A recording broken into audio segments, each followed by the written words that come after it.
يا اهلا بالحبايب، اعمل لايك وسبسكرايب ويلا بينا ندخل في المود.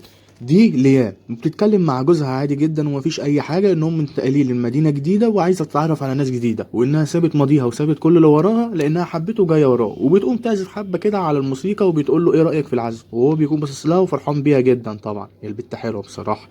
بعد كده بيبقى فيه ضرب نار بره المخيمة اللي هم فيها، فبقى بيخرج المعلم ده لان هو كان شرطي وبيشوف اي حاجة غريبة بره ومش بيلاقي حاجة غريبة، وبيبص شمال ويمين، فجأة الدنيا بتنور قدامها وبيبقى فيه ضرب نار وهي بتكون مبلمة، وبنلاقي ان جوزها مات وهي بتحاول ان هي تختفي من اللي بيقتل واللي هو عامل حوارات كتير. وفعلا بتكون عرفت النتيجة ان جوزها ممكن يكون جراله حاجة، وهي بتحاول ان هي تختفي على اللي هو عامل حوارات كتيرة، وبتفضل تعيط لانها شافت البلاوي كلها، وبتكون في حقيقة الحزن والأسى. بعد كده بنشوفها وهي بتلف وعايزة تروح في حتة جديدة، بعد كده بتقع من طولها بسبب ضربة الشمس واللي هي جت في دماغها. ارجع بقى للاتنين دول. المعلم ده بيهدده بيقول له انت اخدت كل المؤامرات، بيقول له انا مالي، انا راهنت بفلوسك وانت خسرت، انت هنا عايز ايه بقى انت؟ قال له ماليش دعوه، انا عايز فلوسي يا اما هخلص عليك. قال له عايز تخلص خلص، انا ما عنديش اي حاجه جديده ولا حد هيخاف عليا ولا حد هيعمل اي حاجه، بس انصحك ان انت ما تعملش كده لان ممكن يكون وقتك معايا قليل. انا قلت لك عايز تجرب جرب، بس انت طولت معايا المساله. قال له انا كنت عايز ان انا اكسب، عايز اختني. قال له "أوه، بدات كده خلي بالك توصل لاخري، ده تخنق عقتلك، خد دي". على طول راح مديله واحده وراح منيمه ومرقده في الارض. قلت ما انا قلت لك. وبعد كده راح بيركب الحصان بتاعه، وعارفين اللي هو كده ايه رايح للمدينه ويرجع لها من اول وجديد. نرجع بقى للياء وهي بتبص كده لنفسها وبتلاقي الراجل ده، بتقول له انت مين؟ بيقول لها انا لقيتك تايهه في الصحراء وواقعه ورحت جايبك هنا وعالجتك وقومناك من جديد. بتقول له هو انا فين جوزي؟ انا كنت جايه مع جوزي هنا، جايين جداد في المنطقه دي، وكنت جايه في المدينه دي عشان احنا نبدا بدايه جديده، بس فين جوزي؟ وانت مين انت برضه؟ قال لها انا هنا واحد من عامل الصحراء وبنلف فيها واحنا هنود حمر يعني. قالت له اه طب انا عايز اروح المدينه. قال لها ما فيش مدينه تروحي غير لما جرحك يلم وتفوقي شويه. قالت له انا فيا وديني المدينه في اسرع وقت لان انا عندي حاجه هي هناك وعايز اروح اوصل لها باي. بيقول لها خلاص قومي ويلا بينا نروح، وهي بتكون زعلانه وبيحطها عند المدينه وبيقول لها هي دي المدينه لكن انا ما ينفعش ادخل لان انا مطارد من الناس اللي جوه دي وانا هختفي، كملي انت بقى طريقك لوحدك. وهي فعلا بتدخل وبتقتحم المدينه، والمدينه اسمها بريداين، وبتدخل المدينه وهي مش فاهم فيها اي حاجه لان احنا عارفين اللي هي جديده عن المنطقه. بتدخل بتلاقي واحده اسمها كيت، بتقول لها يا كيت، بتقول لها يا. قالت لها وانت مودياني على فين؟ قالت لها اوريكي اوضه الشريف الجديد، لانك انت عايزه تعرفي الشريف الجديد وهو اللي هيقدر يوصلك اللي انت اللي عايزاه. وخلي بالك انا هنا هتشوفيني كتير وهتقابليني ياما، انا منظمه حفلات وانت مثقفه، مش هينتهي بيك الامر لطائره الحمام. وعارف انت مين هم طائره الحمام يعني في كل مسلسل، مش لازم اوضح. بتقول لهم طائره حمام وهم حلوين زي كده، حلوه مقشره وبيضه وموزه كده. قالت لها بصي هو ده الاوضه الجديد، هتروحي له هناك وتسالي عليه وهيخرج لك، يلا بقى عشان عندي شغل مش فاضيالي. بنلاقي وركر بيخبط فيه، بيقول لها ايه ده مزه، عامله ايه؟ انا كنت عايز افهم منك حاجه، هو انت منين ولا جايه منين؟ بعد كده بنلاقيها اللي هي مش بتعبره، بتقول له انت عايز إيه؟ قال لها انا داخل رهان جديد ولو كده ممكن اديك فلوس، انت كده كده عايز تحجزي في فندق بدل ما انت واقفه كده في الشارع. وبيعرف ظروفها وبيعرف هي عايزه ايه. بتقول له طب انا هديلك الخاتم بتاعي بس يا ريت تراهن وتكسب، ما يروحش كله على الفاضي. قال لها مالكيش دعوه، انا بعرف اراهن كويس جدا وبعرف اكسب جدا، هادي الخاتم ومالكيش بيه اي دعوه.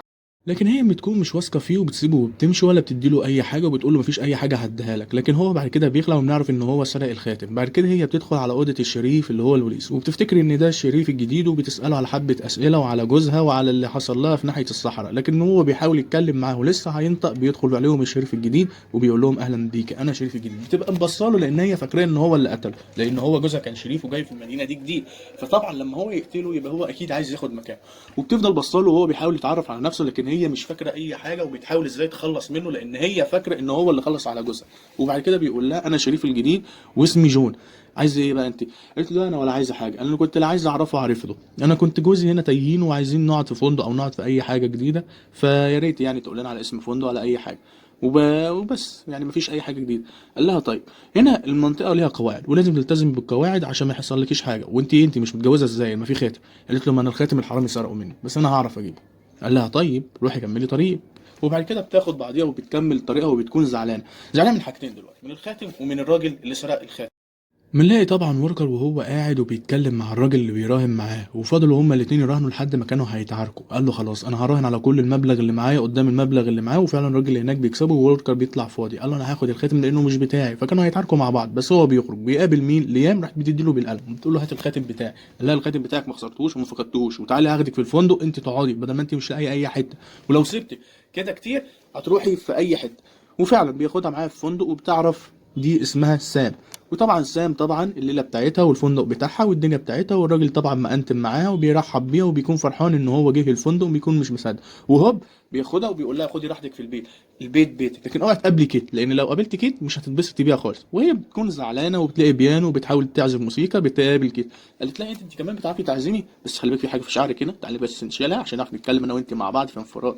بعد كده بيبداوا هما الاثنين يتعرفوا على بعض. بتقول لها انا هنا اتولدت وكنت جيت هنا، بس انا مش كنتش عايز ادخل المجال ده، بس دخلت المجال ده وخلاص، بس انت شكلك حلو وممكن تيجي، ممكن ينفعك مغنيه او معزفه او انت بتعرفي تعزفي، بس خلي بالك ما اوعي تيجي جنب اي حد. بعد كده بنقابل الراجل الياباني ده، بيبقى معاه حاجته بيلقطها يعني من الصحراء وبيحاول اللي هو يغسلها، فهي بتعرف حاجتها وحاجة جوزها، وبتعرف ان الراجل اللي هو عمل معاهم الدنيئة دي بتبقى حاجته، وبتوقف الراجل وبتقول له انا عايز الحاجات دي بأي تمن واديها لي، وبياخدها معاه بيقول له انا هغسلها وهعديها لك، ايه يعني مش حكاية، دي حاجة بسيطة. بس انت ايه ده، انت جديده باينك في المنطقه. قالت له انا جايه جديده هنا من المنطقه وجعان. قال لها خلاص هاكلك وبعد كده تشوفي انت عايزه تعملي ايه وهنديكي الهدوم بعد ما نغسل. بعد كده فعلا بيحصل كل الكلام ده، وهي بتاخد نفسها وبتقابل بقى شريف جديد، بيقول لها انا اتعرفت عليكي وهبقى معاكي في اي حته وبراقبك، وبيخلع.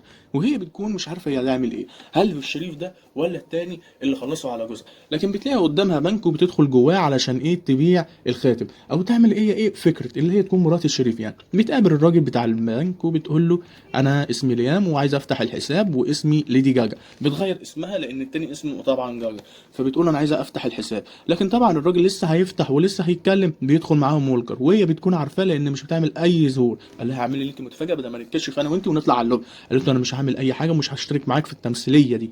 بعد كده بيفضل يضرب هنا وهناك وشمال، وبياخد الفلوس اللي هو كان عايز ياخدها وبيركبها على الحصان بتاعه وبيجري على طول على الصحراء وبيخرج بيها بره المدينه. اول ما بينزلها بيتحركوا هما الاثنين، بتقول له انت دلوقتي خليتني اشارك في تمثيليه انا مش عايز اشترك فيها. انا ليه اشترك؟ قال لها انا بعمل كل ده علشان الشريف يبدا يتحرك ويبدا اللي هو يحقق، ولما يعمل كل ده هنعرف ان احنا نوصل للنهايه. قالت له طب انت كده خربتني، وبص انا خلي بالك عشان انت مش مصدقني ان انا اتعرضت هنا بضرب نار، وبتوري له حته من الضرب النار اللي هي اتعرضت بيها من حته كده من كتفها، وبتقول له كده صدق. بيقول لها طب انت جوزك فين ما تعرفيش؟ قالت له هو في الصحراء مش عارفه فين، هنا ولا هناك. قال لها خلاص احنا هنعمل كده وهنربط انا مع اصحابي وهنحاول ان احنا ندور عليه ونلاقيه. بتبص له كده نظره اعجاب بتقول له شكرا ان انت اهتميت يعني. قال لها لازم نهتم لان انا عايز انتقم برضه من الشريف ده مش لوحدك. وهي بتاخد بعضيها وبتمشي وبيديها مسدس عشان تدافع بيه على نفسها. نقابل بقى شريف الجديد مع اللي هو مع الهنود الحمر اللي انقذ ليام، وهما الاتنين بيتكلموا مع بعض وبيقول له احنا لازم نقابل ليام دي باي طريقه واللي احنا نراقبها من بعيد. بنلاقي بعد كده ان في حفله وبنلاقي ريم بتدخلها، طبعا بتقابل كيد. هو المسلسل ده كله منجات كده. المهم بتبص كده شمال ويمين وبتلاقي الشريف الجديد قاعد وكانت بتتامل فيه زي ما تقول كده، كانت عايزه تخلص عليه لكن مش عارفه تخلص عليه ازاي. ففي الحفله كانوا بيضربوا نار، فهي طبعا هتقوم تضرب نار واي ضربه جايه ضربه طايشه كده من هنا شمال ولا يمين راحت ايه مخلص عليه، ولسه هتضربه جت في كتفه. الغريب ان الشريف ما حسش بالكلام ده، انا ما اعرفش ازاي يعني، هي في كتفه المفروض يحس. وبعد كده بياخدها ولكر بعيد وبيفضلوا يتكلموا، بيقول لها انت اتجننتي عايزه تخلصي هنا، انت مش عارفه الناس هنا عامله ازاي، دول كلهم هنا، دول كل رجال الشرطه هنا، ما ينفعش تخلصي هنا، لازم اللي احنا نخلص عليه في حته فاضيه. وطبعا في الكلام ده سام بتبص اللي هو معجب بيها وبتاخد بحبه دولارات كده وفاكره في دماغها ان هم معجبين ببعض، وبتغير طبعا كاي حال لان هي انتيمه وولكر. وبعد كده بيبص شمال ويمين بيقول لها لازم نلاقي خطه جديده عشان نعرف نخلص عليه، ما ينفعش نخلص عليه هنا. وطبعا بنلاقي كيد جايه لها رساله من واحد كده ما نعرفش مين او من الملكه، وان الملكه جايه وبعد كده بتاخدها وبتطبقها وبتمشي عشان تبلغ مين شريف وعمده المدينه اللي هم فيها. طبعا وولكر بيعرف مكانهم الراجل ده اللي هو جوزها وبياخدها، وبيلاقي واحد من الهنود الحمر خارج لهم لان هو طبعا بيعرف المكان، وبيقول لهم انا هنا جيت قبلكم كنت بحاول افتش في المكان على اي حاجه مفيده لكن طبعا ما لقيتش اي حاجه مفيده، وده جوزك ولازم اللي احنا ايه نكرمه. وبالفعل بياخدوه عشان يكرموه، لكن هي بعد كده بتكون معيطة وفي غاية الحزن وبتقول أنا هجيب حقك بأي طريقة لو حتى اتكلفت حياتي، ده عهد بيني وبينك وأنا هعمل كده، خلي بالك المسألة هتبقى صعبة بس أنا هعمل كده عشانك، لازم أنتقم من اللي عمله كده. وبعد كده هم كمان بينضموا معاه لان كمان الهنود الحمر قرفان من الشريف الجديد، ووركر طبعا عارفين حكايته اللي هو قرفان لوحده ومش عايز يدخل في اي حوارات من الحوارات دي. وبس كده هي دي الحكايه الحلقه الاولى من مسلسل وركر، واشوفكم في فيديو جديد. عايزك بقى قبل ما تخرج كده اعمل لايك سبسكرايب علشان نشوفك فيديو جديد، ويلا مع السلامه.